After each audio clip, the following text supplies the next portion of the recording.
Welcome to 360 Tamil. இன்னைக்கு இந்த வீடியோல நம்ம எந்த படத்தோட எக்ஸ்பிளனேஷன் பத்தி பார்க்க போறோம்னா, தமிழ்ல போன வருஷம் வெளியான திருமாணிக்கம் அப்படின்ற படத்தை பத்தி தான் பார்க்க போறோம். இது என்னோட டெலகிராம் சேனலோட லிங்க் டிஸ்கிரிப்ஷனில் இருக்குது. அந்த லிங்க்கை எப்படி ஓப்பன் பண்ணுறதுக்கான எக்ஸ்பிளைன் வீடியோவும் டிஸ்கிரிப்ஷனில் இருக்குது. தேவைப்படுறவங்க யூஸ் பண்ணிக்கலாம். இது ஒரு த்ரில்லர் டிராமா படம்னு சொல்லலாம். மலையாளத்துல சின்ன கதையை வச்சு சூப்பரா படம் பண்ணுவாங்கல்ல, அதே மாதிரிதான் இந்த படமும் இருக்கும். கண்டிப்பா இந்த படம் உங்க எல்லாருக்குமே பிடிக்கும் நம்புறேன். எக்ஸ்பிளனேஷனுக்குள்ள போறதுக்கு முன்னாடி வீடியோக்கு ஒரு லைக்க போடுங்க. அது மூலியமா இந்த வீடியோ இன்னும் நிறைய பேர்கிட்ட கொண்டு போய் சேர்க்கப்படும். மேற்கொண்டு டைம் வேஸ்ட் பண்ணாம நம்ம நேரடியா படத்தோட ஃபுல் எக்ஸ்பிளனேஷனுக்குள்ள போயிடலாம். படத்தோட ஸ்டார்டிங் சீனே ஒரு இன்ஸ்பெக்டரை நமக்கு காட்டுறாங்க. இவர் வேற பகுதியில் இருக்க இன்ஸ்பெக்டருக்கு கால் பண்ணி பேசுறாரு. ஒரு நபரோட போட்டோ அனுப்புறேன், அவனை எப்படியாவது பிடிக்கணும்ன்ற மாதிரிலாம் சொல்றாரு. சரி சார் பாத்துக்கலான்ற மாதிரி அவருமே ஏத்துக்கிறாரு. ஹீரோவோட போட்டோவை தான் இவர் அனுப்பி வைக்கிற மாதிரி நமக்கு காட்டுறாங்க. இங்கதான் திருமாணிக்கம்னு படத்தோட டைட்டில போடுறாங்க. இப்ப ஸ்டார்டிங்ல இருந்து நடந்த விஷயத்த காட்டுறாங்க. ஹீரோவை பொறுத்த வரைக்கும் ரெண்டு பொண்ணுங்க இருப்பாங்க. ரெண்டு பொண்ணுங்களும் ஒரு ஸ்கூல்ல படிக்கிறாங்க. உங்க ஃபேமிலியை பத்தி எஸ்ஏ மாதிரி எழுதிட்டு வாங்கன்ற மாதிரி ஸ்கூல்ல சொல்றாங்க. இப்ப மூத்த பொண்ணு இருக்காங்கல்ல, ஃபேமிலியில இருக்க எல்லார பத்தியும் எழுதலான்ற மாதிரி எழுதிட்டு இருக்காங்க. இவங்க சொல்லதான் ஃபேமிலியில இருக்கவங்கள பத்தி நமக்கு காட்டுறாங்க. சின்ன பொண்ணை பொறுத்த வரைக்கும் பேச்சு சரியா வராது, பேச வச்சுக்கிட்டே இருங்க, அப்பதான் பேச்சு வர வாய்ப்பு இருக்குன்ற மாதிரி டாக்டர் சொல்லியிருப்பாரு. அதனால அந்த பொண்ணை வீட்டுல இருக்க எல்லாருமே நிறைய பேச வச்சுக்கிட்டே இருக்காங்க. அம்மாவோட பேரு சுமதி அப்படின்றது. எஸ்டேட்ல நிறைய பேர் வேலை பார்ப்பாங்கல்ல, அவங்களுக்கு சாப்பாடுலாம் கட்டித்தர வேலையை தான் அம்மாவும் பாட்டியும் சேர்ந்த மாதிரி பண்ணிட்டு இருக்காங்க. அதே சமயம் இந்த பொண்ணுக்கு மாமா இருக்காரு. அந்த மாமாவோட பேரு வசந்த் அப்படின்றது. வசந்த பொறுத்த வரைக்கும் வெளிநாட்டுக்கு போகணும்னு ஆசைப்படுறாரு. இப்போதைக்கு இங்க ஒரு மெக்கானிக் ஷெட் தான் வச்சிட்டு இருக்காரு. இவங்களை தினமும் வித்தியாசமான பைக்ல எல்லாம் கூட்டு போவாரு. சுமதியை பொறுத்த வரைக்கும் ஒரு மாமா இருப்பாரு. அவரை பொறுத்த வரைக்கும் ஷேர் மார்க்கெட்ல காசு போடுற நபரா இருப்பாரு. நீங்களும் போடுங்கன்ற மாதிரிலாம் சொல்றாரு. இருந்ததானே போடன்ற மாதிரி சுமதி அம்மாவும் கோவப்பட்டு இருக்காங்க. கடைசியா என்னோட அப்பான்ற மாதிரி அப்பாவை பத்தி இந்த பொண்ணு எழுத ஆரம்பிக்கிறா. நமக்கும் அவரை பத்தி காட்டுறாங்க. அவர் பேர் தான் மாணிக்கமா இருக்கும். இவரை பொறுத்த வரைக்கும் கேரளா ஸ்டேட்ல தான் இருக்காரு. குமிலி பஸ் ஸ்டாப் இருக்கு பாத்தீங்களா, அந்த இடத்துல தான் இவர் லாட்டரி டிக்கெட் கடலாம் வச்சிருக்காரு. கேரளாவை பொறுத்த வரைக்கும் லாட்டரி டிக்கெட் லீகலா தான் இருக்கும். இவரை பொறுத்த வரைக்கும் எல்லார்கிட்டயும் அன்பா பேசுவாரு. ஒய்ஃபு கிட்டயும் அன்பா நந்துப்பாரு. பசங்களுக்கு எல்லா விஷயத்தையும் பார்த்து பண்ணுவாரு. சுமதி பசங்களுக்கு சொல்லி கொடுக்கும் போது முட்டாளுன்ற மாதிரி சொல்றாங்க. என் பசங்களை முட்டாளுன்னு சொல்லாது அப்படின்ற மாதிரி இவர் சொல்றாரு. அங்க இருக்கிறது என்னன்ற மாதிரி ஒய்ஃபு கிட்ட கேக்குறாரு. ஒய்ஃபா அந்த இடத்த பாக்குறாங்க. தெரியலையா யானைன்ற மாதிரி சொல்லிட்டாங்க. இவர் இருக்கார்ல, பசங்க கிட்ட கேக்குறாரு. பசங்க யானை படம்ன்ற மாதிரி சொல்லிட்டாங்க. யானைக்கும் யானை படத்துக்குமே வித்தியாசம் தெரியல. நீ என்னோட பசங்களை திட்டியான்ற மாதிரிலாம் இவர் பசங்களுக்கு சப்போர்ட்டிவா பேசிட்டு இருக்காரு. அந்த அளவுக்கு பசங்களை இவருக்கு பிடிக்கும்ன்ற மாதிரி நமக்கு காட்டுறாங்க. சின்ன பொண்ணுக்கு சரியா பேச்சு வரலன்ற மாதிரி சொன்ன பாத்தீங்களா, டாக்டர் செக் பண்ணி பாக்குறாரு. இன்னும் கொஞ்ச நாள் போகட்டும், அப்படி இல்லைன்னா ஆபரேஷன் பண்ற மாதிரி தான் இருக்கும், அதுக்கு நிறைய செலவாகும், நீங்க காசை ரெடி பண்ணிக்கோங்கன்ற மாதிரி சொல்றாரு. அப்பா இருக்காருல, பசங்களுக்கு நிறைய கதைலாம் சொல்லி தந்துட்டு இருக்காரு. இந்த சின்ன பொண்ணையும் நிறைய பேசலாம் வச்சிட்டு இருக்காரு. இவங்களுமே வெளியே சுத்தி பார்க்கறதுக்காக வந்திருக்காங்க. அந்த இடத்துல டிவி சேனலை சேர்ந்தவங்க பேட்டி எடுத்துட்டு இருக்காங்க. இந்த சின்ன பொண்ணு கிட்ட மைக்க நீட்டி எப்படி இருக்குன்ற மாதிரி கேக்குறாங்க. இந்த சின்ன பொண்ணு கொஞ்சம் கஷ்டப்பட்டு பேசிட்டு இருக்கா. எங்க பொண்ணுக்கு இன்னும் சரியா பேச்சு வரலன்ற மாதிரிலாம் இவங்க ரெண்டு பேருமே சொல்றாங்க. ஆனா இவங்க ரெண்டு பேருக்குமே ரொம்ப கஷ்டமா இருக்கு. இதை நினைச்சு ரெண்டு பேருமே ஃபீல் பண்ணிட்டு இருக்காங்க. இவங்க ஏரியால இருக்க ஃபாதர் ரொம்ப நல்ல டைப்பா இருப்பாரு. வீக்லி ஒன்ஸ் இவங்க வீட்டுக்கே வந்து அந்த பொண்ணுக்கு பிரேயர் எல்லாம் பண்றாரு. இதனால ஹீரோவும் ஃபாதருக்கு நன்றி எல்லாம் சொல்லிட்டு இருக்காரு. அதே சமயம் இவங்க கடனா 2 லட்சம் ரூபாய் ஒரு இன்ஸ்பெக்டர் கிட்ட காசு வாங்கியிருப்பாங்க. அந்த இன்ஸ்பெக்டர் அசிஸ்டன்ட் விட்டு தான் வாங்கிட்டு வர சொல்லியிருக்காரு. எப்பதான் காசை தருவீங்கன்ற மாதிரி அசிஸ்டன்ட் கோவப்படுறாரு. இன்னும் கொஞ்சம் டைம் தாங்க, எப்படியாவது காசை தந்துடுறோம் அப்படின்ற மாதிரி சுமதியும் மாமாவும் சேர்ந்த மாதிரி பேசி அனுப்புறாங்க. மாணிக்கம் ஒரு இடத்துல கடை வச்சிருக்காரு பாத்தீங்களா, அந்த இடத்துல வேற ஒண்ணு வரப்போது போல. அதனால மாணிக்கம் சீக்கிரமாவே கடையை காலி பண்ணும். 2 மாசம் தான் டைம் இருக்கு. அதுக்குள்ள என்ன பண்றது அப்படின்ற மாதிரிலாம் யோசிக்கிறாரு. வேற கடைக்கு போலான்னு பார்த்தா அட்வான்ஸ் ரொம்ப கேக்குறாங்க. என்ன பண்றதுன்னு தெரியாம இவருமே ஒய்ஃப் கிட்ட சோகமா புலம்பிட்டு இருக்காரு. மறுநாள் காலையில ஒய்ஃப் சாப்பாடு அனுப்பும் போது அதுக்குள்ள செயினை வச்சு அனுப்பியிருக்காங்க. தாலி செயினை தான் வச்சு அனுப்பியிருக்காங்க. இப்ப அவங்க மஞ்ச கயிறை மட்டும் கழுத்துல போட்டுக்கிறாங்க. எதுக்காக இந்த மாதிரி பண்ணன்னு கேக்குறாரு. பரவாயில்லங்க, நீங்க அட்வான்ஸ் கொடுத்து ஒரு கடையை பாருங்க, பாத்துக்கலாம் அப்படின்ற மாதிரிலாம் ஒய்ஃப் சொல்லிட்டு இருக்காங்க. ஹீரோ கடைக்கு பக்கத்துல உட்காந்துட்டு இருக்க ஒரு பெரியவரை நமக்கு காட்டுறாங்க. இந்த பெரியவரோட மைண்டுக்குள்ள சில விஷயங்கள் ஓடிட்டு இருக்கு. இந்த பெரியவர் பொண்ணுக்கு ஒரு மாப்பிளைய பார்த்து கல்யாணம் பண்ணி அனுப்பி வச்சிருப்பாரு. ஆனா அந்த பொண்ணு இருக்காங்க பாத்தீங்களா, ஒரு 7 மாசத்திலேயே திரும்பி வந்துடுறாங்க. நிறை மாத கர்ப்பிணியா தான் திரும்பி வந்திருக்காங்க. இவர் செய்யறேன்னு சொன்னதை செஞ்சிருக்க மாட்டாரு, அதனால தான் திருப்பி அனுப்பி வச்சிருக்காங்க. இவருமே பேசுறதுக்காக போறாரு. நீங்க சொன்னதை செய்யல, அதனால தான் அனுப்பி வச்சிருக்கோம், சீக்கிரமா செய்யுங்க, அப்பதான் பொண்ணை கூப்பிட்டுப்போம், அப்படி இல்லைன்னா என்னோட பையனுக்கு வேற ஒரு கல்யாணம் பண்ணிடுவேன்ற மாதிரிலாம் அந்த பையனோட அம்மா பேசுறாங்க. இவருமே சோகமா அங்க இருந்து கிளம்பி இருப்பாரு. அப்படிதான் இந்த இடத்துல உட்காந்துட்டு இருக்காரு. இங்க வேலை பார்க்குற சில லேடிஸ் பேசுறதை இவர் காதுல வாங்குறாரு. ஒருத்தருக்கு பயங்கரமா லாட்டரி அடிச்சதான், நம்ம எல்லாம் சேர்ந்து கூட ஒரு லாட்டரி டிக்கெட்டை வாங்கி பார்ப்போன்ற மாதிரி பேசிட்டு இருக்காங்க. இப்ப இவர் வேற எதிர இருக்க லாட்டரி கடையை பாக்குறாருல, நம்ம வாங்கினா என்னன்னு யோசிக்கிறாரு. இப்ப ஹீரோவோட கடைக்கு வந்துடுறாரு. பொண்ணுக்கு சீர் செய்யணும், அதனால தான் ஒரு லாட்டரி வாங்கலாம்னு நினைக்கிறேன், அந்த லாட்டரியை எடுங்கன்னு பெரியவர் சொல்லிட்டாரு. மாணிக்கமும் எடுத்து தராரு. அதே மாதிரி வீட்டோட கூரெல்லாம் ரொம்ப மோசமா இருக்கு, அதையும் சரி பண்ணும், இன்னொன்று லாட்டரி எடுங்கன்ற மாதிரி எடுக்க சொல்றாரு. இந்த மாதிரி ஒரு 4-5 லாட்டரி எடுக்கிறாரு. எல்லா பிரைஸ் அமௌண்ட்லயும் லாட்டரி இருக்கும் பாத்தீங்களா, அதுல ஒவ்வொன்னு தான் இவர் வாங்கிட்டு இருக்காரு. மொத்தம் 400 ரூபாய் இருக்கும். இவருமே காசை தரலான்றதுக்காக எடுக்க வராரு. பார்த்தா இவர்கிட்ட இருந்த காசு காணாம போயிருக்கு. காசு எங்கேயோ காணாம போயிருச்சு அப்படின்ற மாதிரி இவரும் பேக் எல்லாம் ஓபன் பண்ணி பார்த்துட்டு இருக்காரு. கடைசி வரைக்கும் காசு கிடைக்கவே மாட்டேங்குது. இதனால ஹீரோ இருக்கார்ல, பரவாயில்ல வச்சுக்கோங்க, அடுத்த வாட்டி வரும்போது இந்த காசை தாங்கன்ற மாதிரி சொல்லிட்டாரு. இல்லப்பா அப்படிலாம் வாங்க கூடாது, நீ இந்த லாட்டரியை மட்டும் எடுத்து வை, நான் நாளைக்கு வந்து வாங்கிக்கிறேன் அப்படின்ற மாதிரிலாம் சொல்லிட்டாரு. சரின்ற மாதிரி ஹீரோ ஏத்துக்கிறாரு. இந்த பெரியவர் எப்படி வீட்டுக்கு போவாருன்னு தெரியல. இந்த காசை வச்சுக்கோங்கன்னு 200 ரூபாய் தராரு. நான் லாட்டரியை வாங்க வரும்போது இதையும் சேர்த்து தந்துடுறேன்ற மாதிரிலாம் பெரியவர் இங்க இருந்து கிளம்புறாரு. பெரியவரோட 500 ரூபா ஒரு இடத்துல விழுந்து கிடக்குது. அது 2 பேருக்கு கிடைக்குது. இந்த நோட்டோட ஓனருக்கு நல்லதே நடக்கட்டும் அப்படின்ற மாதிரிலாம் எடுத்த லேடியும் சொல்றாங்க. அப்படியே கட் பண்ணி இந்த பெரியவர் அவரோட வீடு வந்து சேர்ந்ததை காட்டுறாங்க. இவர் போயிட்டு வந்திருக்காருல, என்ன ஆச்சு அப்படின்ற மாதிரி ஒய்ஃபு கேட்கறாங்க. இவருமே அந்த இடத்துல நடந்த விஷயத்த பத்தி எல்லாம் சொல்றாரு. இதை நினைச்சு ரொம்ப ஃபீல் பண்ணிட்டு இருக்காரு. அப்பவ பொண்ணு தான் சமாதானம் பத்துறாங்க. ஒன்னும் பிரச்சனை இல்லப்பா, நான் திரும்பி அந்த இடத்துக்கு போலனா கூட பரவாயில்ல அப்படின்ற மாதிரிலாம் சொல்றாங்க. ஹீரோவோட கடை மாதிரி நிறைய லாட்டரி கடை இருக்கும் பாத்தீங்களா, அங்கெல்லாம் டிக்கெட்டை ரேண்டமா தான் பிரிச்சு அனுப்புவாங்க. அந்த மாதிரி பிரிச்சு அனுப்புனதுல ஹீரோவோட கடைக்கு தான் 1.5 கோடி ரூபாய் லாட்டரி டிக்கெட் வந்திருக்குன்றது தெரிய வருது. நம்பரை சொல்லுங்க அப்படின்ற மாதிரி ஹீரோவும் வேகமா நோட் பண்ணிட்டாரு. இந்த மாதிரி கடைக்கு வந்ததுன்னு வச்சுக்கோங்களேன், இவங்களுக்கு கமிஷனா ஒரு அமௌண்ட் கிடைக்கும். கமிஷன் அமௌண்ட் கிடைக்கும்ன்ற மாதிரி இவர் சந்தோஷப்படுறாரு. அதே சமயம் பெரியவர் வாங்கினார்ல, அதுதான் அந்த நம்பரா வந்திருக்கணும் இவருக்கு தெரியுது. ஒய்ஃப் ஹஸ்பண்டுக்காக சாப்பாடுலாம் ரெடி பண்ணிடுறாங்க. இத பத்தி இவருக்கு கால் பண்ணி சொல்றாங்க. நான் வெளியே கிளம்பிட்டு இருக்கேன்ற மாதிரி ஹீரோ சொல்லிட்டாரு. ஏன் என்னாச்சுன்ற மாதிரி ஒய்ஃப் கேக்குறாங்க. நம்ம கடைக்கு 1.5 கோடி ரூபாய் டிக்கெட் வந்திருக்குன்ற மாதிரி சொல்லிட்டாரு. அப்ப கமிஷன் கொஞ்சம் கூட கிடைக்கும்ல, இவ்வளவு பெரிய அமௌண்ட் வரது இதான ஃபர்ஸ்ட் டைம்னு ஒய்ஃப் கேக்குறாங்க. ஆமான்ற மாதிரி இவருமே சொல்லிட்டாரு. இப்ப கமிஷன் காசை வாங்குறதுக்காக தான் போறீங்களான்ற மாதிரி ஒய்ஃப் கேக்குறாங்க. இல்ல, அந்த லாட்டரி டிக்கெட் ஒரு பெரியவர் வாங்கினாரு, காசை இன்னும் தரல, அந்த பெரியவரை பார்த்து லாட்டரி டிக்கெட்டை தரதுக்காக தான் போக போறேன்னு சொல்லிட்டாரு. என்னங்க சொல்றீங்க, காசை தரலையா? அப்ப அது நமக்கு தான் சொந்தம், நம்ம எடுத்துக்கலான்ற மாதிரி சொல்லிட்டாங்க. இல்ல இல்ல, அவர் எடுத்து வைக்க சொல்லிட்டாரு, இது அவருக்கு தான் சொந்தம். என்னங்க பேசிட்டு இருக்கீங்க, வாங்கி இருந்தா தான் அவருக்கு சொந்தம், இது நமக்கு தான் சொந்தம், நீங்க முதல்ல கிளம்பி வீட்டுக்கு வாங்க பேசிக்கலான்ற மாதிரி சொல்லிட்டாங்க. இல்ல அது தப்பு, நான் பண்ண மாட்டேன்ற மாதிரி இவர் சொல்லிட்டாரு. தப்பு சரியில்லாம் நம்ம முடிவு பண்றது தான், நீங்க கிளம்பி வாங்கன்ற மாதிரி சொல்லிட்டாங்க. இதுக்கு மேல ஒய்ஃப் கிட்ட பேச முடியாது, நம்ம மனசை தான் மாத்த ட்ரை பண்ணுவான்னு இவர் யோசிக்கிறாரு. அதனால போனை இந்த இடத்துல கட் பண்ணிடுறாரு. பக்கத்துல ஒரு அண்ணன் கடை வச்சிருப்பாரு. அந்த பெரியவர் என்ன தேடி வந்தா மட்டும் கால் பண்ணுங்கன்னு இவர் சொல்லிடுறாரு. அந்த பெரியவரோட ஏரியாக்கு கிளம்பலான்னு பஸ்ல ஏறி உட்கார்றாரு. ஹஸ்பண்ட் போன் எடுக்க மாட்டாருல, அதனால சுமதி என்ன பண்றாங்கன்னா தம்பிக்கு கால் பண்றாங்க.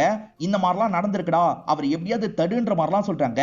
நான் பாத்துக்கிறேன்ற மாதிரி இவரும் பைக் எடுத்துட்டு வேகமா அந்த இடத்துக்கு கிளம்புறாரு. இவர் வரதுக்குள்ளேயே பஸ் இருக்கு பாத்தீங்களா, இங்க இருந்து கிளம்ப ஆரம்பிச்சிருது. ஒய்ஃபுமே ஹஸ்பண்டுக்கு திரும்ப திரும்ப ட்ரை பண்ணிட்டு இருக்காங்க. ஹஸ்பண்ட் போன் எடுக்க மாட்டாரு. அந்த அண்ணனுக்கு கால் பண்ணி பெரியவர் வந்தாரான்னு கேக்குறாரு. இப்பதானப்பா போன, பெரியவர்லாம் வரலன்ற மாதிரி அந்த அண்ணன் சொல்லிட்டாரு. வந்தா மட்டும் எனக்கு கால் பண்ணுங்கன்ற மாதிரி இவர் சொல்லிட்டாரு. இப்ப கொஞ்ச நேரத்துல சுமதியோட தம்பி வந்துடுறாரு. அவர் வந்து பார்க்கும்போது கடை சாத்திருக்குன்னு சொல்றாரு. வசந்த் இருக்கார்ல, இங்க இருக்க எல்லா பஸ்ஸையும் செக் பண்ணி பாக்குறாரு. மாமா கிளம்பி போயிட்டாருன்னு இவருக்கு தெரிய வருது. இந்த பஸ் வந்துட்டு இருக்க ரூட்ல ஒருத்தரை நமக்கு காட்டுறாங்க. இவர் பேரு குருமூர்த்தி அப்படின்றது. இவர் என்ஆர்ஐயா இருப்பாரு. இவர் வந்துட்டு இருந்த கார் ரிப்பேர் ஆயிருக்கும், அதனால இந்த பஸ் நிறுத்தி இந்த பஸ்ல ஏறிடுறாரு. இந்த பஸ்ல பயங்கரமா சீன் எல்லாம் போட்டுட்டு இருக்காரு. இப்ப வந்தவர் ஹீரோக்கு பக்கத்துல தான் உட்கார்றாரு. இப்ப ஒய்ஃப் கிட்ட இருந்து திரும்ப திரும்ப ஹீரோக்கு கால் வந்துகிட்டே இருக்கு. ஹீரோவும் அட்டென்ட் பண்றாரு. நீங்க எங்க இருக்கீங்க சொல்லுங்கன்ற மாதிரிலாம் கேக்குறாங்க. நான் கோயிலுக்கு தான் வந்திருக்கேன், நீ சொன்னதை பத்தி யோசிக்கிறேன், ஒரு நல்ல முடிவா எடுக்கிறேன், என்ன டிஸ்டர்ப் பண்ணாது அப்படின்ற மாதிரி இவருமே காலை கட் பண்ணிடுறாரு. இவர் போய் சொல்றாரு அப்படின்றது பக்கத்துல இருக்க குருமூர்த்திக்கு தெரியுதுல. என்னப்பா இப்படி அநியாயமா புழுவுற அப்படின்ற மாதிரிலாம் கேக்குறாரு. அதுக்கு ஹீரோ இருக்காருல, அங்க இருக்க திருக்குறளா காட்டுறாரு. ஒரு நல்லது நடக்கணும்னா எத்தனை பொய் சொன்னாலும் தப்பில்லைன்ற மாதிரி தான் போட்டிருக்கு. சரி, அப்படி என்ன நல்லது பண்ண போற, அதை சொல்லுன்ற மாதிரி கேக்குறாரு. ஹீரோவும் இது வரைக்கும் நடந்த எல்லா விஷயத்தையும் சொல்றாரு. டிக்கெட்டை அந்த பெரியவர்கிட்ட தரதுக்காக தான் போயிட்டு இருக்கேன்னு சொல்றாரு. இந்த காலத்துல இப்படி ஒருத்தனா, என்னப்பா சுத்த பொழைக்க தெரியாதவனா இருக்கியன்ற மாதிரி இந்த குருமூர்த்தியும் சொல்லிட்டு இருக்காரு. இந்த டைம் தம்பி இருக்கான்ல, அந்த கோயிலுக்கு போய் பாக்குறான். அவர் அங்க இல்லன்றது தெரிய வருது. அக்கா கிட்ட இந்த விஷயத்த சொல்லிடுறான். இப்ப சுமதி இருக்காங்கல்ல, மாமாவை இந்த இடத்துக்கு வர வச்சிடுறாங்க. நீங்க பேசினா கேட்க வாய்ப்பு இருக்கு, பேசி பாருங்கன்ற மாதிரிலாம் சொல்றாங்க. இப்ப மாமா அவர் நம்பர்ல இருந்து கால் பண்ணலான்னு கால் பண்றாரு. இப்ப ஹீரோவும் அட்டன் பண்றாரு. மாமா இருக்கார்ல, ஹீரோக்கு இருக்க எல்லா பிரச்சனையை பத்தியும் சொல்றாரு. ஒய்ஃப் மஞ்ச கயிறு போட்டிருக்காங்கல்ல, அதை பத்தி சொல்றாரு. அதே மாதிரி உன்னோட மச்சான் ரொம்ப வருஷமா வெளிநாட்டுக்கு போகணும்னு ஆசைப்படுறான். இதை தாண்டி உன்னோட சின்ன பொண்ணுக்கு ஆபரேஷன் பண்ணும், அதுக்கு காசு தேவைன்னா என்ன பண்ணுவ, நல்லா யோசிச்சு முடிவெடு, திரும்பி வான்ற மாதிரிலாம் சொல்றாரு. இவரோட மனசை மாத்துறதுக்கு பயங்கரமா குடும்பத்தை சேர்ந்து எல்லாருமே ட்ரை பண்றாங்க. இருந்தாலுமே ஹீரோ இருக்கார்ல, காலை கட் பண்ணிடுறாரு. இவன் யார் சொன்னா கேட்பான்றது எனக்கு தெரியும்ன்ற மாதிரி மாமா இருக்காரு பாத்தீங்களா, ஃபாதரை பாக்குறதுக்காக சர்ச்சுக்கு வந்துடுறாரு. இப்ப ஃபாதர் கிட்ட எல்லா விஷயத்தையும் சொல்றாரு. சரி நம்ம பேசி பார்ப்போன்ற மாதிரி ஃபாதர் யோசிக்கிறாரு. இப்ப ஃபாதர் கால் பண்றதுனால ஹீரோவுமே கால் அட்டன் பண்ணிடுறாரு. ஃபாதர் இருக்கார்ல, நீ முதல்ல கிளம்பி வான்ற மாதிரி சொல்லிட்டாரு. இல்ல ஃபாதர், நான் ஒப்படைச்சிட்டு தான் வருவேன்ற மாதிரி சொல்லிட்டாரு. ஒப்படைக்க வேணாம்ப்பா, இது நீ பாவம்னு நினைச்சேன்னு வச்சுக்கோயேன், நீ சர்ச்சுக்கு ஏதாவது பண்ணு, அது மூலியமா பாவம்லாம் போயிடும், நீ முதல்ல திரும்பி வான்ற மாதிரி சொல்லிட்டாரு. ஹீரோ ஃபாதர் சொல்றதையும் கேட்க மாட்டாரு, காலை கட் பண்ணிடுறாரு. இது எல்லாத்தையும் குருமூர்த்தி கவனிச்சுக்கிட்டே தான் இருக்காரு. ஃபாதர் இருக்கார்ல, கண்டிப்பா யார் சொன்னாலும் அவன் திரும்பி வரமாட்டான், அவனை தடுக்கிறதுக்கு நம்ம தான் ஏதாவது பண்ணணும், எனக்கு தெரிஞ்ச ஒருத்தர் இருக்காரு, அவரை போய் பாருங்கன்ற மாதிரி தம்பி கிட்ட சொல்லிட்டாரு. வசந்துமே அந்த நபரை பாக்குறதுக்காக வந்துடுறாரு. அவர் சைபர் செல்ல இருக்கிறவரா இருப்பாரு. ஹீரோ நம்பரை வச்சு எங்க இருக்காருன்னு கண்டுபிடிக்க முடியும்ல, கண்டுபிடிச்சு தாங்கன்ற மாதிரி தான் வசந்த் கேட்கிறாரு. கண்டுபிடிக்கிறதெல்லாம் பண்ண முடியும், ஆனா எதுக்குன்றத சொல்லுங்கன்ற மாதிரிலாம் இவர் கேட்கிறாரு. வசந்தோ எல்லா விஷயத்தையும் சொல்லிடுறாரு. சரி எனக்கு எவ்வளவு தருவீங்கன்ற மாதிரி அந்த நபர் கேட்கிறாரு. 50,000 ரூபாய் தரேன் வசந்த் சொல்றாரு. 1.5 கோடி என்னால் தான் கிடைக்க போகுது, எனக்கு வெறும் 50,000 ரூபாய் தான் தருவீங்களா, ஜாஸ்தி வேணும் அப்படின்ற மாதிரி இவர் பேரெல்லாம் பேசிடுறாரு. சரி நான் அப்டேட் பண்றேன், நீங்க கிளம்புங்கன்ற மாதிரி அனுப்பி வைக்கிறாரு. அவர் இந்த வழியா தான் போயிட்டு இருக்காரு. வேகமா போய் பிடிங்கன்ற மாதிரி இந்த நபர் சொல்றாரு. வசந்தும் பைக் எடுத்துட்டு கிளம்பலான்ற மாதிரி வேகமா ஃபாலோ பண்றதுக்காக கிளம்புறாரு. அப்படியே கட் பண்ணி மாமாவை காட்டுறாங்க. இந்த மாமா சுமதியை இன்ஸ்பெக்டரை பார்க்க வைக்கிறதுக்காக தான் கூட்டு வந்திருக்காரு. என்ன 2 லட்சம் ரூபாய் தரதுக்காக வந்திருக்கீங்களான்னு இன்ஸ்பெக்டர் கேட்கிறாரு. சரி உங்களுக்கு 10 லட்சம் ரூபாயா கூட தரோம், ஆனா ஒரு பிரச்சனை, இந்த மாதிரிலாம் நடக்குது, நீங்க தான் எப்படியாவது அவனை தடுக்கணும், அவன் கிட்ட இருந்து டிக்கெட்டை வாங்கிட்டா உங்களுக்கு 10 லட்சம் ரூபாய் தரோன்ற மாதிரி சொல்றாங்க. சரி நான் பாத்துக்கிறேன், நீங்க கிளம்புங்கன்ற மாதிரி இன்ஸ்பெக்டர் இவங்க 2 பேரையும் அனுப்பி விடுறாரு. இன்ஸ்பெக்டர் என்ன யோசிக்கிறாருன்னா, எதுக்கு 10 லட்சம் ரூபாய் நம்ம வாங்கணும், மொத்த காசையை நம்ம வாங்கலாம், அவன் கிட்ட இருந்து டிக்கெட்டை புடிங்கிடலாம் அப்படின்ற மாதிரிலாம் யோசிக்கிறாரு. அதுக்கான வேலையை பார்க்க ஆரம்பிக்கணும்ன்ற மாதிரி கிளம்பி கடைக்கு வந்துடுறாரு. கடை லாக்ல இருக்கிறது இவருக்கு தெரிய வருது. அவன் எங்க போயிருப்பான் அப்படின்ற மாதிரிலாம் பக்கத்துல இருக்க கடைக்காரர் கிட்ட விசாரிக்கிறாரு. சிசிடிவியை செக் பண்ணி பார்க்கும்போது ஹீரோ எந்த பஸ்ல போயிருக்காருன்றது தெரிஞ்சிருது. அந்த பஸ்ஸோட டிரைவர் கண்டக்டர் நம்பரை இவங்க வாங்கிடுறாங்க. முதல்ல டிரைவருக்கு கால் பண்ணி பாக்குறாங்க. அவர் டிரைவ் பண்ணிட்டு இருக்கிறதுனால போனை எடுக்கவே மாட்டாரு. கண்டக்டருக்கு ட்ரை பண்ணலான்னு பார்த்தா அவரோட போன் சுவிட்ச் ஆஃப்ல இருக்கு. என்ன பண்றதுன்னு தெரியாம இவங்களும் முழிச்சிட்டு இருக்காங்க. நடந்த எல்லா விஷயத்தையும் இந்த ஃப்ரெண்டு கவனிக்கிறாரு. போலீஸ்லாம் உன்னை கேட்டு வந்தாங்க, என்ன பிரச்சனை அப்படின்ற மாதிரிலாம் கேட்கிறாரு. ஃபேமிலி தான் நம்மளை தடுக்கிறதுக்கு ஏதோ பண்றாங்க போல, நம்ம பாத்துக்கலான்ற மாதிரி ஹீரோவும் யோசிக்கிறாரு. இப்ப ஒய்ஃபுக்கு வீட்டுல இருக்கவங்க சாப்பாடு எடுத்துட்டு வந்து தராங்க. சாப்பாடுலாம் ஒன்னும் தேவையில்லைன்ற மாதிரி ஒய்ஃபு கோவமா சொல்றாங்க. இப்ப பஸ் ஒரு இடத்துல நிக்குது. கொஞ்ச நேரம் நிக்கும், டீ குடிக்கணும்னா டீ குடிச்சிட்டு வாங்கன்ற மாதிரிலாம் டிரைவர் சொல்றாரு. இப்ப ஒய்ஃப் ஹஸ்பண்டுக்கு கால் பண்ணி பேசுறாங்க. உங்ககிட்ட நான் பெருசா எதுவுமே கேட்டது இல்ல, இததான் கேக்குறேன், தயவு செஞ்சு வீட்டுக்கு வாங்கன்னு சொல்றாங்க. அவர் வரமாட்டேன்ற மாதிரி சொல்றாரு. நான் இவ்வளவு சொல்லியும் வரமாட்டேன்னு சொன்னீங்கன்னு வச்சுக்கோங்க, நீங்க திரும்பி வரும்போது வீட்டுல உங்க 2 பசங்க நானுன்னு 3 பேருமே இறந்து போயிருப்போம், பரவாயில்லையா, இதுக்கப்புறம் உங்க முடிவுன்ற மாதிரி காலை கட் பண்ணிடுறாங்க. இதை கேட்டோன்னே இவர் கொஞ்சம் பதட்டமாயிடுறாரு. என்ன பண்றது அப்படின்ற மாதிரிலாம் யோசிக்க ஆரம்பிக்கிறாரு. இவ்வளவு நேரம் வராம ஆட்டம் காமிச்சார்ல, இப்ப வருவாருன்ற மாதிரி ஒய்ஃப் சொல்றாங்க. இப்ப எனக்கு சாப்பாடு வைங்கன்ற மாதிரி சாப்பிடலாம் ஆரம்பிக்கிறாங்க. ஒருவேளை ஏதாவது பண்ணிட்டா என்ன பண்றதுன்னு இவரும் யோசிக்க ஆரம்பிக்கிறாரு. இப்ப பஸ்ஸை எடுக்க போறதுனால எல்லாருமே ஏறுறாங்க. இவர் மட்டும் ஏறாம இங்கேயே நின்னுட்டு இருக்காரு. திரும்பி போற பஸ்ல ஏறலாம்னு யோசிக்கிறாரு. அப்பன்னு பார்த்து ஒருத்தர் என்ன பண்றானா, இவரோட பேக்கை புடுங்கிட்டு ஓட ஆரம்பிக்கிறான். அதுக்குள்ளதான் லாட்டரி டிக்கெட் இருக்கும். நில்லு நில்லுன்ற மாதிரி இவரும் துரத்திட்டு போறாரு. ஒரு ஸ்டேஜ்ல பிடிக்கிறாரு. ஆனா அவன் கையில கத்தி வச்சிருப்பான். வெட்ட போட்டு வெட்டுறான். இவர் காயப்பட்டதுனால பயந்து நின்னுட்டு இருக்காரு. அவன் உள்ள இருக்க காசு எடுத்துக்கிறான். பேக்கை தூக்கி போட்டு போறான். அப்ப லாட்டரி டிக்கெட் வெளியே போய் விழுந்துருது. இப்ப தண்ணியில அடிச்சு போயிட்டு இருக்கு. அதை எப்படியாவது பிடிக்கணும்ன்ற மாதிரி பின்னாடியே வந்துட்டு இருக்காரு. திடீர்னு பார்த்தா அது காவாக்குள்ள போயிருது. அச்சச்சோ காவாக்குள்ள போயிருச்சுன்ற மாதிரி இவரும் எட்டி பாக்குறாரு. பார்த்தா அங்க இருக்கிற ஒரு செடியில அது மாட்டிட்டு இருக்கு. இவரும் எப்படியாவது எடுத்துடணும் அப்படின்ற மாதிரி கஷ்டப்பட்டு எட்டுறாரு. ஒரு ஸ்டேஜ்ல கரெக்டா அதை பிடிச்சிடுறாரு. கொஞ்சம் மிஸ் ஆயிருந்தா கூட போயிருக்கோம், ஆனா இவர் எடுத்துடுறாரு. அந்த பெரியவரோட ஊருக்கு போற மாதிரி இன்னொன்று பஸ் வருது. அந்த பஸ்ஸை நிறுத்தி போயிடலாம்னு நினைக்கிறாரு. ஆனா அந்த பஸ் இங்க இருந்து கிளம்பிடுது. இப்பதான் டிக்கெட்டுக்கு கூட காசு இல்லையே, என்ன பண்றது அப்படின்ற மாதிரிலாம் யோசிக்கிறாரு. இவர் ஒரு கடையில டீ குடிச்சார்ல, அந்த அண்ணன் கூப்பிடுறாரு. இந்தாங்கப்பா பேலன்ஸை வாங்காம போயிட்டீங்கன்ற மாதிரி பேலன்ஸை தராரு. நீங்க நினைச்சிருந்தா அப்படியே கூட விட்டுருக்கலாம், என்னென்ன கூப்பிட்டுலாம் தரீங்கன்ற மாதிரி ஹீரோ கேட்கிறாரு. நம்ம உழைச்ச காசு நமக்கு போதும்பா, இந்த மாதிரி வர காசுலாம் நமக்கு தேவையில்லைன்ற மாதிரி அந்த அண்ணன் சொல்லிட்டாரு. இவருக்கே சொன்ன மாதிரி இருக்கு, நம்ம உழைச்ச காசு நமக்கு போதும், இதெல்லாம் நமக்கு வேணான்ற மாதிரி இவர் யோசிக்க ஆரம்பிக்கிறாரு. இப்ப ஹீரோவும் ஒய்ஃபு கிட்ட பேசுறாரு. அந்த லாட்டரி டிக்கெட்டை பெரியவர் கிட்ட தரலாம்னு நினைக்கும் போது எதுவுமே ஆகல, ஆனா நான் எடுத்துக்கலாம்னு எப்ப நினைச்சனோ அப்பயே இதெல்லாம் நடந்துருச்சு, நான் கண்டிப்பா அந்த பெரியவர் கிட்ட தான் தரப்போறேன், அப்படி இல்லைன்னா என்னோட மனசாட்சியே என்ன கொஞ்சம் கொஞ்சமா சாவடிச்சிரும் அப்படின்ற மாதிரிலாம் சொல்லிட்டாரு. அப்ப எங்களை பத்திலாம் உங்களுக்கு அக்கறை இல்லையான்ற மாதிரி எல்லாருமே கொஞ்சம் எமோஷனலா பிளாக்மெயில்லாம் பண்றாங்க. அதெல்லாம் இவர் கேட்க மாட்டாரு, ஒரு ஸ்டேஜ்ல காலை கட் பண்ணிடுறாரு. இப்பதான் கண்டக்டர் போன் ஆன் பண்ணி இருக்காரு போல, அதனால இன்ஸ்பெக்டரும் லைனை புடிச்சிடுறாரு. இவ்வளவு நேரம் எதுக்கு சுவிட்ச் ஆஃப்ல வச்சிருந்த அப்படின்ற மாதிரிலாம் திட்டுறாரு. பஸ்ல இந்த மாதிரி ஒருத்தன் உட்காந்து இருப்பான், அவனை உடனே புடிங்கன்ற மாதிரிலாம் சொல்லிட்டாரு. இவருமே பார்த்துட்டு இருக்காரு. ஆனா ஹீரோ இல்லன்றது தெரிய வருது. நடுவுல ஒரு இடத்துல வண்டியை நிறுத்தணும் சார், அங்க இறங்கி இருக்க வாய்ப்பு இருக்கு அப்படின்ற மாதிரிலாம் சொல்லிட்டாங்க. எப்படி பார்த்தாலும் அந்த பெரியவரை பார்க்கறதுக்காக அந்த ஊருக்கு தான் திரும்பி போவான், அந்த ஊர்ல இருக்க இன்ஸ்பெக்டர் கிட்ட பேசணும்ன்ற மாதிரி யோசிக்கிறாரு. இப்பதான் படத்தோட ஸ்டார்டிங் சீனோட நமக்கு கனெக்ட் பண்றாங்க. அந்த ஊர்ல இருக்க இன்ஸ்பெக்டருக்கு கால் பண்ணி பேசுறாரு. உங்களுக்கும் இதுல காசு கிடைக்கும், எப்படியாவது அவனை மட்டும் புடிச்சிருங்க அப்படின்ற மாதிரிலாம் சொல்லிட்டாரு. சரி சார் நான் பாத்துக்கிறேன்ற மாதிரி இவர் ஏத்துக்கிறாரு. இவரு ஒரு கான்ஸ்டபிளுக்கு கால் பண்ணிட்டாரு. அந்த கான்ஸ்டபிள் பொண்ணோட பிரசவத்துக்கு போதிய காசு இல்லாம இருக்காரு. இப்ப இவர் இருக்கார்ல, உங்க பொண்ணுக்கு கொஞ்சம் காசு கிடைக்கும், நீங்க இந்த விஷயத்த மட்டும் பண்ணணும், ஒரு கஞ்சா வியாபாரி நிறைய கஞ்சாவெல்லாம் எடுத்து போயிட்டு இருக்கான், அவனை மட்டும் லாக் பண்ணி பிடிக்கணும் அப்படின்ற மாதிரிலாம் சொல்லிட்டாரு. உண்மையை சொன்னா இவரும் பெரிய லெவல்ல ஷேர் கேட்பார்ல, அதனால தான் இந்த மாதிரி போய் சொல்லிட்டாரு. இதை கேட்கிற கான்ஸ்டபிள் கண்டிப்பா பிடிக்கிறேன் சார் அப்படின்ற மாதிரிலாம் ஏத்துக்கிறாரு. இந்த கான்ஸ்டபிளுக்கு ஒரு மச்சான் இருப்பாரு, அவர்கிட்ட இந்த பொறுப்பை ஒப்படைக்கலான்ற மாதிரி அந்த மச்சானுக்கு கால் பண்ணிட்டாரு.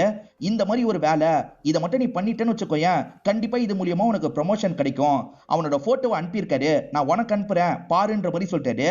இவர் பார்க்கலாம்னு நினைச்சா இவருக்கு நெட் ஒர்க் ஆக மாட்டேங்குது. நெட் டேட்டாவெல்லாம் காலி பண்ணிருப்பாரு. மாமா நெட் டேட்டாலாம் காலி ஆயிடுச்சு, ரீசார்ஜ் மட்டும் பண்ணி விடுங்க அப்படின்ற மாதிரி சொல்லிட்டாரு. பண்றன்ற மாதிரி இவருமே ஏத்துக்கிறாரு. இந்த மச்சான் உட்காந்து இருக்கிறதுக்கு பக்கத்துல தான் ஹீரோ உட்காந்துட்டு இருக்காருன்ற மாதிரி நமக்கு காட்டுறாங்க. இவர் மட்டும் போட்டோவை பார்த்திருந்தா ஹீரோவை கண்டுபிடிச்சிருப்பாரு, போட்டோவை பார்க்கல. இப்ப இவங்க ஒரு பஸ்ல போயிட்டு இருக்காங்கல்ல, அந்த பஸ் வந்துட்டு இருக்கும் போது யானை திடீர்னு வழி மறைச்சிருது.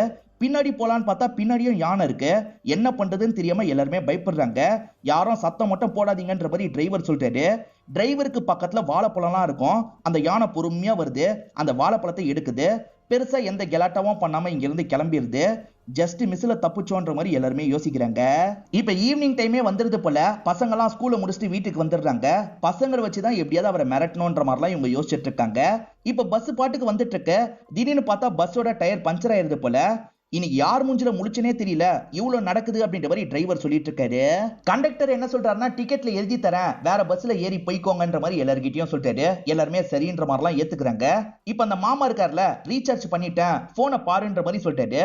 இந்த கான்ஸ்டபிளும் போனை பார்க்கலான்னு பாக்குறாரு. அப்படி பார்த்தவரு ஷாக் ஆயிடுறாரு. இவன் என் பக்கத்துல தான் உட்காந்து இருந்தான் அப்படின்ற மாதிரிலாம் சொல்லிட்டாரு. அமுக்கலான்னு பார்த்தா ஹீரோ வேற ஒரு பஸ்ல ஏறி போயிட்டாருன்னு தெரிய வருது. விடாத, எப்படியாவது அமுக்கு அப்படின்ற மாதிரிலாம் அந்த மாமா சொல்லிட்டாரு. இந்த மச்சான் இருக்காருல, பைக்ல வந்துட்டு இருக்க ஒருத்தரை லாக் பண்ணிட்டாரு. ஒருத்தனை பிடிக்கணும், வண்டி எடுன்ற மாதிரிலாம் வண்டியை எடுக்க வச்சு போயிட்டு இருக்காரு. ஆனா போற வழியிலேயே பெட்ரோல் இல்லாம வண்டி நின்றுது. நான் பெட்ரோல் போடுறதுக்காக தான் அந்த பக்கம் போயிட்டு இருந்தேன், நீங்க தான் வம்படியா இந்த பக்கம் போக வச்சீங்க, இப்ப பெட்ரோல் இல்லைன்னா நான் என்ன பண்றது அப்படின்ற மாதிரிலாம் கேட்கறாரு. சே, அவனை மிஸ் பண்ணிட்டுமே அப்படின்ற மாதிரி இந்த கான்ஸ்டபிளும் கோவப்படுறாரு. இந்த வசந்த் இருக்காருல, அந்த பையன் சொல்ற லொகேஷனுக்கு போய் பாக்குறாரு. ஆனா அந்த இடத்துல மாமா இருக்கிற மாதிரியே தெரியல. இவன் தப்பு தப்பா சொல்லிட்டு இருக்க மாதிரியே வசந்துக்கு லைட்டா தோண ஆரம்பிக்குது. இப்பதான் இவர் உண்மையிலேயே தப்பு தப்பா சொல்லிட்டு இருக்காருன்னு தெரிய வருது. இவரோட ஃப்ரெண்ட் இருக்கார்ல, ஏன் தப்பு தப்பா சொல்லிட்டு இருக்கேன்னு கேக்குறாரு. இந்த காலத்திலயும் இந்த மாதிரி ஒரு நல்லவன் இருக்கான்றது ஆச்சரியமா இருக்கு, நமக்கு காசு கிடைக்கும்ன்றதுக்காக அவனை தடுக்க சொல்றியா, அவன் விருப்பப்பட்டபடி பண்ணட்டும், அதனால தான் வேணும்ட்டே லொகேஷனை மாத்தி சொல்லிட்டு இருக்கேன் அப்படின்ற மாதிரி இவர் சொல்றாரு. இப்ப சின்ன பொண்ணு தான் அப்பாவுக்கு கால் பண்றாங்க. என்ன விஷயம்ன்ற மாதிரி அப்பா கேக்குறாரு. ஃபேமிலியை சேர்ந்த எல்லாருமே இந்த மாதிரி பேசு அப்படின்ற மாதிரிலாம் பொண்ணுக்கு சொல்லி தந்துட்டு இருக்காங்க. அப்பா அந்த லாட்டரி டிக்கெட் எடுத்துட்டு வீட்டுக்கு வாங்கப்பா அப்படின்ற மாதிரி பொண்ணு சொல்றா. அப்படி பண்ணக்கூடாதுரா, அது தப்புன்ற மாதிரி சொல்றாரு. தப்பெல்லாம் இல்லப்பா, வாங்கப்பா அப்படின்ற மாதிரி பொண்ணு சொல்றா. அப்பாவோட கடந்த கால வாழ்க்கையை பத்தி உனக்கு தெரியாதுமா, இப்ப மட்டும் அப்பா இந்த தப்ப பண்ணிட்டேன்னு வச்சுக்கோயேன், நான் இவ்வளவு நாள் வாழ்ந்ததுக்கான அர்த்தமே இல்லாம போயிடும் அப்படின்ற மாதிரி சொல்லிட்டாரு. இங்கதான் ஹீரோவோட பிளாஷ்பேக் என்னன்னு நமக்கு காட்டுறாங்க. ஹீரோவை பொறுத்த வரைக்கும் அனாதையா இருப்பாரு, பிக் பாக்கெட் வேலையை தான் பண்ணிட்டு இருக்காரு. ஒரு பாய் இருக்காருல, லாட்டரி டிக்கெட்லாம் வித்து காசை சேர்த்துட்டு இருக்காரு. அவர் காசை ஒரு இடத்துல வைக்கிறாருல, அதை இந்த பையன் கவனிக்கிறான். அதை தூக்கிடணும்ன்ற மாதிரி சட்டுன்னு தூக்கிடுறான். பெரியவர் பிடிக்கிறதுக்கு ட்ரை பண்றாரு. ஆனா இந்த பையன் இங்க இருந்து தப்பிச்சிடுறான். போலீஸும் இந்த விஷயத்தை கவனிக்கிறாங்கல்ல, அதனால போலீஸ் இந்த மாதிரி வேலை பண்றவங்க எல்லாம் லாக் பண்ணிருக்காங்க. இதுல யாருன்னு பார்த்து சொல்லுங்கன்னு பாய் கிட்ட கேக்குறாங்க. ஆனா பாய் இந்த பையனை பாக்குறாரு, மாட்டி விடக்கூடாதுன்றதுக்காக யாருமே இல்லைன்னு சொல்றாரு. ஏன் பாய் நம்மள மாட்டி வில்லன்ற மாதிரி இந்த பையன் யோசிக்கிறான். இப்ப பாய் கிட்ட பேசுறதுக்காக வந்துடுறான். எதுக்காக என்ன மாட்டி வில்லன்னு கேக்குறான். உனக்கு என்னமோ பிரச்சனை போல, அதனால தான் திருடி இருக்க, எதுக்கு மாட்டி விடணுன்றதுக்காக தான் விட்டுட்டேன் அப்படின்ற மாதிரி பாய் சொல்லிட்டாரு. இது வரைக்கும் நான் எவ்வளவோ வாட்டி மாட்டிருக்கேன், எல்லாருமே அடிக்க தான் செய்வாங்க, யாருமே இந்த மாதிரி என்ன மன்னிச்சு விட்டது இல்ல, கண்டிப்பா உங்க காசை நான் திரும்பி தந்துருவேன் அப்படின்ற மாதிரிலாம் இந்த பையன் சொல்றான். வேற ஒரு நாள் பாயை பாக்குறதுக்காக வரான். ஆக்சுவலா இந்த பையன் வேலை பார்க்கணுன்ற மாதிரிலாம் ட்ரை பண்ணிருப்பான். யாருமே இவனுக்கு வேலை தந்திருக்க மாட்டாங்க. இவன் திருடன் தெரிஞ்சுதான் வேலை தந்திருக்க மாட்டாங்க. இத பத்திலாம் சோகமா சொல்றான். சரி இதை விக்கிறியான்ற மாதிரி இவருமே வச்சிருக்கிறத தராரு. விக்கிறேன்ற மாதிரி இந்த பையன் வாங்கிட்டு போறான். இந்த ஊர்ல பெருசா யாரும் வாங்கியிருக்க மாட்டாங்க, ஆனா பக்கத்து ஏரியால நிறைய பேர் வாங்கியிருப்பாங்க. இவன் நிறைய காசை பாய் கிட்ட தரான்.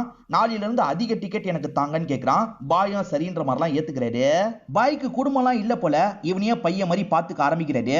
இவனை நம்பாதீங்க பாய், என்னைக்காவது தூக்கிட்டு போயிடுவான்ற மாதிரி எல்லாருமே சொல்றாங்க. ஆனா இவர் அதெல்லாம் கேட்க மாட்டாரு. பாயே கம்மியா தான் சம்பாதிக்கிறாரு, அதை கூட மத்தவங்களுக்கு தானம்லாம் பண்ணிட்டு இருக்காரு.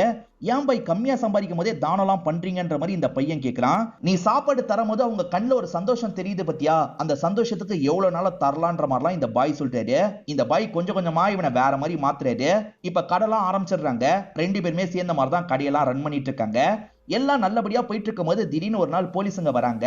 வேற ஏதோ ஒரு பகுதியில திருட்டு நடந்திருக்கு போல, அதனால இந்த பையனை கூட்டு போறதுக்காக தான் வராங்க.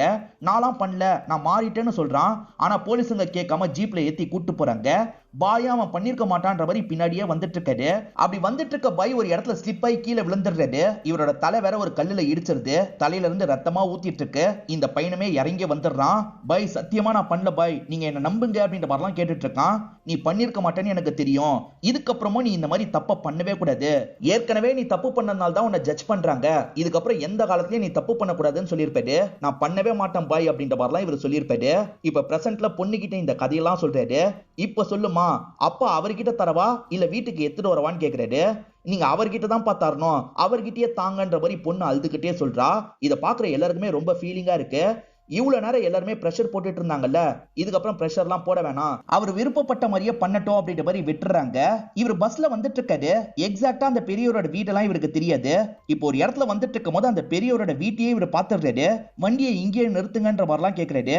அவருமே வண்டியை நிறுத்திடுறாரு. இப்ப ஹீரோவும் பெரியவரோட வீட்டை நோக்கி நடக்கிறாரு. அதுக்குள்ள இந்த மாமாவும் மச்சானும் வந்து லாக் பண்ணிடுறாங்க. இவங்கள பொறுத்த வரைக்கும் இவர்கிட்ட கஞ்சா இருக்குன்னு நினைக்கிறாங்க. எங்கடா வச்சிருக்கேன்னு கேக்குறாங்க. என்கிட்ட கஞ்சாலாம் இல்லைன்னு சொல்றாரு. அந்த வீட்டுக்கு நான் போனோன்ற மாதிரியும் சொல்றாரு. ஆனா இவங்க கேட்க மாட்டாங்க. அடிச்சு ஒரு இடத்துல லாக் பண்ணிடுறாங்க. இவங்களுக்கு வேலை கொடுத்தாருல அந்த இன்ஸ்பெக்டருக்கு கால் பண்ணி இந்த தகவலை சொல்றாங்க. இன்ஸ்பெக்டர் அந்த இன்ஸ்பெக்டர் கிட்ட சொல்லிட்டாரு, கொஞ்ச நேரம் மட்டும் அவனை கட்டி போட்டு வைங்க, வந்துடுறேன் அப்படின்ற மாதிரி சொல்லிட்டாரு. இவங்களுமே கயர்ல கட்டி போட்டுலாம் வெயிட் பண்ணிட்டு இருக்காங்க. அந்த இன்ஸ்பெக்டருக்கு எக்ஸாக்டான லொகேஷனை சொல்லணும்ல, அதனால இவங்களுமே டவருக்காக கொஞ்சம் தள்ளி வராங்க. இப்ப இன்ஸ்பெக்டருக்கு கால் பண்ணி இங்கதான் இருக்கும் வாங்கன்ற மாதிரிலாம் இடத்த சொல்லிட்டு இருக்காங்க. இப்ப பெரியவரோட பொண்ணு நமக்கு காட்டுறாங்க. மாமியார் கிட்ட இருந்து தான் கால் வருது. உன் அப்பா காசை தர மாதிரியே தெரியல, அதனால தான் என்னோட பையனுக்கு சொந்தக்கார பொண்ணியே பேசி முடிக்கலாம்னு நினைக்கிறேன், இதுக்கப்புறம் நீ வர தேவையில்ல, உன் அப்பா வீட்லயே உக்காந்துரு அப்படின்ற மாதிரிலாம் கோவமா பேசுறாங்க. இவங்களுக்கு என்ன பண்றதுன்னு தெரியல. இவங்க வயிற்றெல்லாம் தொட்டு பார்த்துட்டு இருக்காங்க. இப்ப இன்ஸ்பெக்டர் இந்த இடத்துக்கு வந்துடுறாரு. இவங்க ரெண்டு பேருமே எங்க லாக் பண்ணி வச்சிருக்காங்கன்ற மாதிரி கூட்டு போய் காட்டுறாங்க. அந்த இடத்துக்கு வந்து பார்க்கும்போது கயர் மட்டும் தான் இருக்கு. ஹீரோ தப்பிச்சு போயிருக்காரு. ஆக்சுவலா இவங்க லாக் பண்ணி வைக்கும் போதே ஒரு கல் எடுத்திருப்பாரு. அந்த கல்லு மூலியமா கொஞ்சம் கொஞ்சமா கட் பண்ணிருப்பாரு. கட் பண்ணி தான் இங்க இருந்து தப்பிச்சிருக்காருன்னு தெரிய வருது. இவங்களுமே தேடணும்னு நினைக்கிறாங்க. பெரியவரோட பொண்ணு இருக்காங்கல்ல, வந்த காலை பத்தி பேரண்ட்ஸ் கிட்ட சொல்ல மாட்டாங்க. பேசாம மருந்து குடிச்சு இறந்து போயிடலான்ற மாதிரி யோசிக்கிறாங்க போல. இப்ப மருந்து பாட்டில எடுத்து பார்த்துட்டு இருக்காங்க. இப்பதான் ஹீரோ இந்த இடத்துக்கு வந்துடுறாரு. பெரியவரும் ஆச்சரியப்படுறாரு. நீங்க எங்க இங்கன்ற மாதிரிலாம் கேக்குறாரு. பெரியவரே ரொம்ப கவலைப்பட்டு பேசுனீங்கல்ல, கடவுள் உங்களுக்கு தரணும்னு முடிவு பண்ணிட்டான், 1.5 கோடி ரூபாய் உங்களுக்கு லாட்டரியில அடிச்சிருக்குன்ற மாதிரி தூக்குறாரு. இப்ப சவுண்ட் எல்லாம் கேக்குதுல்ல, அதனால இந்த பொண்ணுமே நிறுத்திடுறாங்க. என்ன ஏதுன்னு பாக்குறதுக்காக வெளியே வராங்க. ஆக்சுவலா இந்த பெரியவர் லாட்டரிக்கான காசே தந்திருக்க மாட்டாரு. இருந்தாலும் ஹீரோ நேர்மையா வந்து தந்திருக்காருல, இதனால பெரியவருமே ரொம்ப ஆச்சரியப்படுறாரு. நம்ம வேணா பாதி பாதியா பிரிச்சுக்கலாமா அப்படின்ற மாதிரி கேக்குறாரு. இல்ல பெரியவரே, இது உங்களுக்கு சேர வேண்டியது, நான் பாதி எடுத்துக்கிட்டேன்னு வச்சுக்கோங்க, இவ்வளவு தூரம் வந்ததுக்கே அர்த்தம் இல்லாம போயிடும்னு சொல்றாரு. நான் இதுக்கான காசை கூட உங்ககிட்ட தரல, எடுத்து மட்டும் தான் வைக்க சொன்னேன், நான் திரும்பி போறதுக்கு கூட நீ தான் காசு தந்த, நீ உண்மையிலேயே ரொம்ப நல்லவன்ற மாதிரிலாம் இந்த பெரியவர் எமோஷனலா பேசுறாரு. இப்ப எல்லாருமே சுத்தி வந்துடுறாங்க. எல்லார்கிட்டயும் இந்த விஷயத்த சொல்றாரு. இவர் நினைச்சிருந்தா எடுத்து வச்சிருக்கலாம், ஆனா இவ்வளவு தூரம் வந்து என்கிட்ட தந்திருக்காரு அப்படின்ற மாதிரிலாம் சொல்றாரு. 1.5 கோடி ரூபாய் லாட்டரியில அடிச்சிருக்கல, இதனால வந்த எல்லாருமே ரொம்ப ஆச்சரியப்படுறாங்க. இத வீடியோ மாதிரிலாம் எடுத்துட்டு இருக்காங்க. இப்பதான் போலீஸ் இருக்கார்ல ஆளுங்க கூட இந்த இடத்துக்கு வந்துடுறாரு. அந்த 2 பேருமே அரெஸ்ட் பண்ணலாம் அப்படின்ற மாதிரி சொல்லிட்டாங்க. ஆனா எதுக்காக வந்தாருன்றது இன்ஸ்பெக்டருக்கு தானே தெரியும். இதுக்கப்புறம் நம்ம போனா நமக்கு தான் பிரச்சனை, நம்ம சைலண்டா கிளம்பிடுவோன்ற மாதிரி ஜீப் எடுத்துட்டு இங்க இருந்து கிளம்பிடுறாரு. நிறைய பேர் வீடியோ எடுத்தாங்கல்ல, அதை சோசியல் மீடியால போட்டிருப்பாங்க. எல்லாருக்குமே இந்த விஷயம் தெரிய வருது. இன்ஃபுளுசரா இருப்பாங்க பாத்தீங்களா, அவங்கள நிறைய பேர் இத பத்திலாம் பேச ஆரம்பிக்கிறாங்க. போக போக செலிபிரிட்டிங்களே அவரை பாராட்டுற மாதிரிலாம் பேசிட்டு இருக்காங்க. இது எதுவுமே ஹீரோக்கு தெரியல. ஹீரோ தூங்கிக்கிட்டே இவரோட ஊரை நோக்கி போயிட்டு இருக்காரு. இந்த பஸ்ல வர ஒரு நபர் ஹீரோவை கவனிச்சிடுறாரு. இவர் அவர் தானே அப்படின்ற மாதிரிலாம் ஆச்சரியப்படுறாரு. அவரை டிஸ்டர்ப் பண்ண வேணாம் அப்படின்ற மாதிரி அவர் தூங்கிட்டு இருக்கும் போதே ஒரு போட்டோ எடுத்துறாரு. இவர் பஸ் ஸ்டாப்க்கு வரும்போது இந்த ஊரை சேர்ந்த எல்லாருமே இந்த இடத்துல தான் இருக்காங்க. இந்த காலத்துல இந்த மாதிரி ஒருத்தரா அப்படின்ற மாதிரிலாம் ஆச்சரியப்பட்டு இருக்காங்க. கண்ணு தெரியாத ஒருத்தங்க ஒன்ன போய் பார்க்க முடியலன்ற மாதிரிலாம் ஃபீல் பண்றாங்க. அப்பதான் அரசு அதிகாரிங்க இருக்காங்கல்ல, சிஎம் உங்களை பார்க்கணும்னு சொல்லியிருக்காரு, வாங்கன்ற மாதிரி கூட்டு போயிட்டு இருக்காங்க. இவருமே சிஎம் பாக்குறதுக்காக வராரு. அங்கதான் ஃபேமிலியும் இருக்காங்க. சிஎம் இவர் பண்ண விஷயத்துக்காக இவரை பாராட்டுறாரு. நீங்க வாடகை வீட்டுல தானே இருக்கீங்க, ஒரு சொந்த வீட உங்களுக்கு கட்டி தர போறோம், அதே மாதிரி பொண்ணுக்கு ஆபரேஷன் பண்ணோம்ல, அந்த செலவை நாங்களே பாத்துக்கிறோம் அப்படின்ற மாதிரிலாம் சொல்லிட்டு இருக்காரு. எதுக்கு சார் அதெல்லாம் பண்ணணும், அதெல்லாம் எனக்கு தேவையில்லை அப்படின்ற மாதிரி ஹீரோவும் மறுக்கிறாரு. நீங்க கண்டிப்பா இதெல்லாம் மறுப்பீங்கன்றது எங்களுக்கு தெரியும். ஆனா ஒருத்தர் ரொம்ப நல்லவனா இருந்தானா அவனுக்கு என்ன கிடைக்கும்ன்றது இந்த சொசைட்டிக்கு தெரியணும். அது தெரியணும்னா இந்த விஷயத்தை நீங்க வாங்கி தான் ஆகணும் அப்படின்ற மாதிரிலாம் சொல்லிட்டாரு. சரின்ற மாதிரி கடைசியில ஹீரோவும் ஏத்துக்கிறாரு. இப்ப ஹீரோ வெளியே வரும்போது மீடியாட்கள் இருக்காங்கல்ல, சார் எப்படி சார் இந்த மாதிரி உங்களுக்கு ஒரு மனசு வந்தது, எப்படி சார் இப்படி எல்லாம் பண்ணீங்கன்ற மாதிரி கேள்வி கேட்டுட்டு இருக்காங்க. ஹீரோ இருக்கார்ல, நான் பெருசா எதுவுமே பண்ணல, நீங்க இவ்வளவு ஆச்சரியமா கேள்வி கேட்கும் போது தான் எனக்கு ரொம்ப பயமா இருக்கு. நான் சாதாரணமா என்னோட வேலை எதுவோ அதை தான் செஞ்சேன். ஆனா அதுக்கே மக்கள் இவ்வளவு ஆச்சரியப்படுறாங்கன்னா மக்கள் எந்த அளவுக்கு மாறி இருக்காங்க. அடுத்தவங்க காசுக்கு ஆசைப்படக்கூடாது, நம்ம நேர்மையா தான் இருக்கணும்ன்ற மாதிரி எனக்கு ஒருத்தர் சொல்லி தந்தாரு. நம்ம மக்களும் அப்படிதான் இருந்தாங்க. ஆனா இப்ப காலம் மாற மாற மக்களும் மோசமா மாறிட்டு இருக்காங்க. அதெல்லாம் பழையபடி மாறி எல்லாருமே நார்மலா இருக்கணும்ன்றது தான் என்னோட ஆசை, வேற எதுவுமே இல்லைன்ற மாதிரிலாம் பேசிட்டு இருக்காரு. இவர் பேசிட்டு இருக்கும் போது மழை பெய்ய ஆரம்பிக்குது. எல்லாருமே கலைஞ்சு போயிட்டு இருக்காங்க. இப்ப ஹீரோவோட கண்ணுக்கு அந்த பாய் தெரியுறாரு. அந்த பாயும் ஹீரோவை பெருமையா பார்த்து சிரிச்சிட்டு இருக்காரு. இப்ப ஹீரோவோட ஃபேமிலி இருக்காங்கல்ல, ஹீரோக்கு பக்கத்துல வந்துடுறாங்க. இவர் ஃபேமிலியை இங்க இருந்து கூட்டு போறாரு. இந்த பெரியவர் இருக்காரு பாத்தீங்களா, பொண்ணை நல்லபடியா திரும்பி அந்த வீட்டுக்கு அனுப்பி வச்சிடுறாரு. மீதி காசு மூலியமா ஏதாவது பண்ணணும்னு நினைக்கிறாரு. இந்த ஊர்ல போதுமான அளவுக்கு ஹாஸ்பிட்டல் இருக்காது, இந்த காசை வச்சு ஹாஸ்பிட்டல கொண்டு வரலான் இருக்குன்ற மாதிரி சொல்லிட்டாரு. எல்லாருமே பயங்கரமா சந்தோஷப்படுறாங்க. பொண்ணுங்க எஸ்ஏவை எழுதி எடுத்துட்டு போனோம்ல, ஃபேமிலியில இருக்க எல்லார பத்தியும் எழுதிடுறாங்க. அப்பா இந்த விஷயத்தெல்லாம் பண்ணார்ல, அதையும் பெருமையா இதுல எழுதுறாங்க. இதோடயே இந்த படத்தை நமக்கு முடிச்சிடுறாங்க. இந்த படம் உங்க எல்லாருக்குமே பிடிச்சிருக்கோம்னு நம்புறேன். இந்த வீடியோ உங்களுக்கு பிடிச்சிருந்ததுன்னா லைக் பண்ணுங்க, கமெண்ட் பண்ணுங்க, மறக்காம 360 தமிழ் சேனலை சப்ஸ்கிரைப் பண்ணுங்க. தொடர்ச்சியா இந்த மாதிரி வீடியோக்கள் வந்துகிட்டே தான் இருக்கும்.